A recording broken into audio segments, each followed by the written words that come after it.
Hello friends, आज की video में हम सिटीजनशिप एक्ट 1955 के पार्ट 2 को डिस्कस करने जा रहे हैं।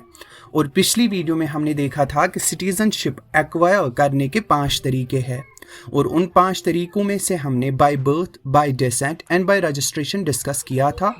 तो चलिए आज की वीडियो में हम और 2 तरीके डिस्कस करेंगे, citizenship by naturalisation and citizenship by incorporation of territory. तो अगर हम सिटीजनशिप बाय नेचुरलाइजेशन की बात करें तो ये उन लोगों के लिए है जो इंडियन ऑरिजिन के नहीं है, यानी जिनका जन्म या फैमिली इंडिया से डायरेक्टली कनेक्टेड नहीं है। अब इस कैटेगरी के लिए कुछ इंपॉर्टेंट कंडीशंस है।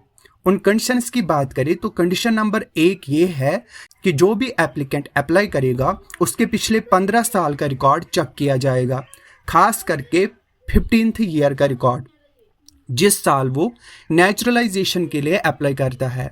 कंडीशन नंबर 2, एप्लीकेशन की डेट के पिछले 12 महीने एप्लीकेंट को कंटिन्यूअसली इंडिया में रहना ज़रूरी होता है। कंडीशन नंबर 3, उसके पहले के 14 सालों में टोटल मिलाकर एटलीस्ट 11 साल इंडिया में रहना ज़रूरी होता है। मतलब टोटल 12 साल का स्टे इंडिया में होना ज़रूरी है नेचुरलाइजेशन के लिए। और एक कंडीशन ये है कि इंडिया के शेड्यूल में टोटल 22 ऑफिशियल लैंग्वेजेस है और एप्लीकेंट को कम से कम एक लैंग्वेज का अच्छा नॉलेज होना चाहिए। और इसके अलावा एप्लीकेंट अच्छे कैरेक्टर का होना चाहिए, मतलब पीसफुल और लॉ फॉलोइंग सिटीजन। और हाँ, ये भी देखा जाएगा कि भारत की नागरिकता मिलने के बाद एप्लीकेंट इंडिया में ज़्यादा रहना चाहता है या बस फॉर्मेलिटीज़ कंप्लीट होने के बाद चला जाएगा। इतना सब होने के बाद भी एप्लीकेशन रिजेक्ट हो सकती है। रीज़न ये है कि इंडिया सिर्फ उन कंट्रीज़ की नागरिकता नेचुरलाइजेशन के थ्रू एक्सेप्ट करता है जहां से इंडिया के लोगों को सिटीजनशिप नेचुरलाइजेशन के थ्रू मिलती हो।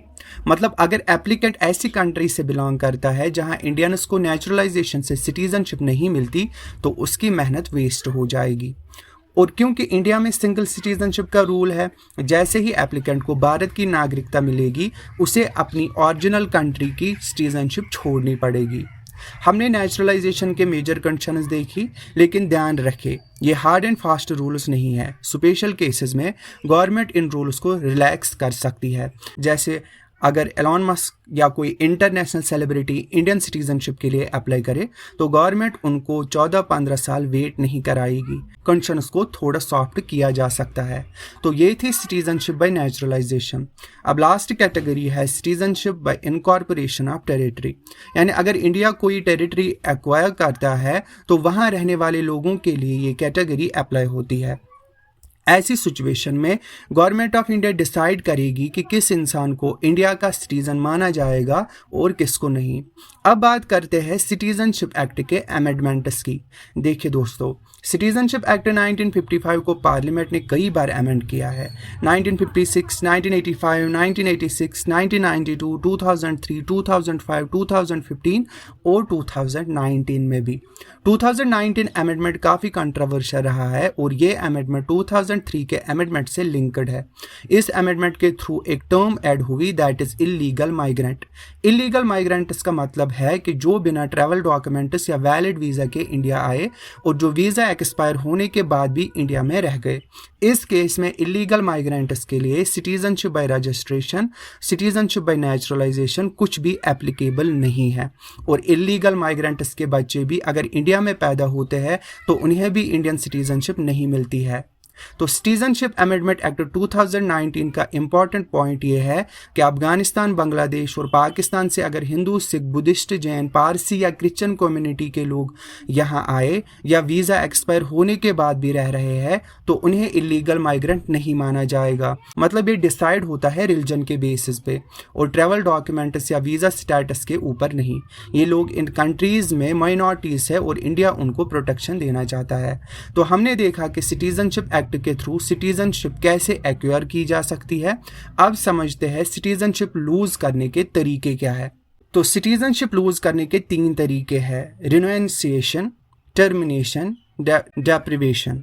रिनोएंसिएशन की बात करें तो अगर सिटीजन अपनी इच्छा से गवर्नमेंट को डिक्लेयर करे कि मैं इंडियन सिटीजनशिप छोड़ना चाहता हूं, तो अगर उसका 18 साल से छोटा बच्चा है तो उसका भी सिटीजनशिप कैंसिल हो जाएगा।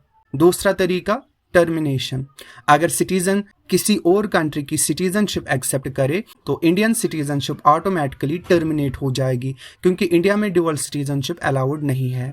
डेप्रिवेशन यानी गवर्नमेंट किसी सिटीजन की सिटीजनशिप छीन सकता है अगर सिटीजन ने फ्रॉड या फेक डॉक्यूमेंट्स के थ्रू सिटीजनशिप ली हो, सिटीजन इंडियन कॉन्स्टिट्यूशन के अगेंस्ट है, सिटीजन एनिमी कंट्री के साथ इलीगल कम्युनिकेशन या ट्रेड में इन्वॉल्व है, सिटीजन 7 साल या उससे ज़्यादा इंडिया से दूर रहा हो, और सिटीजन जो रजिस्ट्रेशन या नेचुरलाइजेशन के थ्रू बने हैं और सिटीजनशिप लेने के 5 साल के अंदर दूसरे देश के जेल में 2 साल या ज़्यादा बंद रहे तो उनका सिटीजनशिप भी ख़त्म हो जाता है। तो ये था loss of citizenship and deprivation, और इस तरह से हमारा सिटीजनशिप एक्ट 1955 का टॉपिक ऑलमोस्ट कंप्लीट हो गया। अगर आपको ये वीडियो अच्छी लगी हो तो लाइक शेयर सब्सक्राइब ज़रूर कीजिए, अपना फीडबैक कमेंट बॉक्स में ज़रूर दें। Thanks for watching and supporting doubt डिमोलिशर।